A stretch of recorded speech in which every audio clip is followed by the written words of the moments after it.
began when I was 10 years old Mm-hmm. and went until I was 30 years old.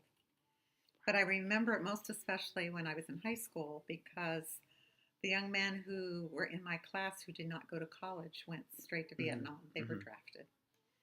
And probably a quarter of the young men that graduated with me were killed in Vietnam. So when we had our high school reunion, there were Mm-hmm. lots of those who didn't attend, and um, the family with three boys that I was closest to, were my good friends.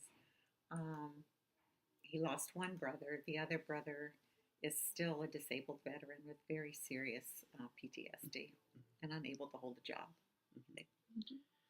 That actually brings me to one of my other questions. What was your opinion on the drafting? And obviously someone you knew got drafted.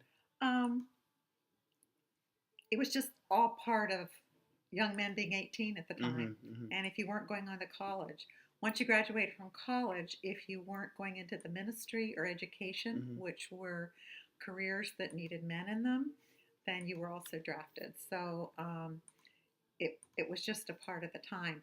There were a group of young men, and I think Kylie's Mm-hmm. grandfather shared, that made a decision to go to Canada and Mm-hmm. either sit out the war.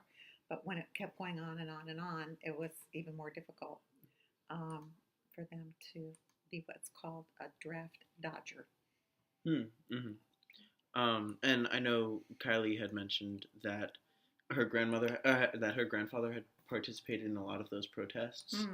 Mm, Did you participate in any, no, or did you no, have my any connection to them? no, my Okay. dad would have had none of that.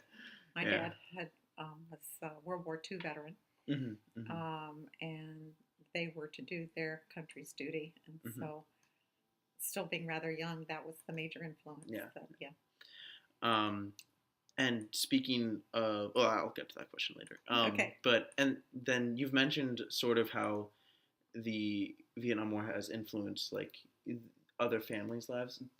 For you personally, how much did it affect you? Well, I think the biggest thing was losing friends, but Mm-hmm.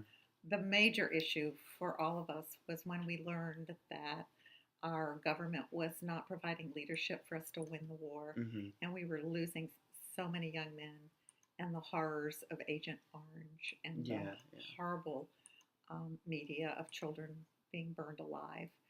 Um, that, and then again with Johnson not being reelected, that Mm-hmm.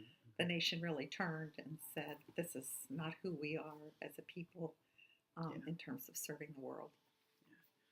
Um, and then uh, with the assassination of Kennedy and how much that shook the nation, what were you like? Do you remember what exactly you were doing at that time, and then like how learning the news affected Mm-hmm. you and your opinions on stuff? I was 17 years old. Mm-hmm. I was on my second date with my husband Mm-hmm. at a toll house Mm-hmm. in Cambridge, Massachusetts, and the place was empty. And back then, we didn't have all of the access to the Mm-hmm. news media. So it wasn't until we left the restaurant and were driving back home with the radio on that we learned of the assassination. So it was really a time of grieving Mm-hmm. because truly the nation was in the period of the Kennedys were Camelot, Yeah, yeah. and were kind of the royalty. Mm-hmm. Um, and with the funeral and the children, it was just such a loss because with both Jack Kennedy and Robert, there was just real hope in shifting from a more senior Mm-hmm. administration to much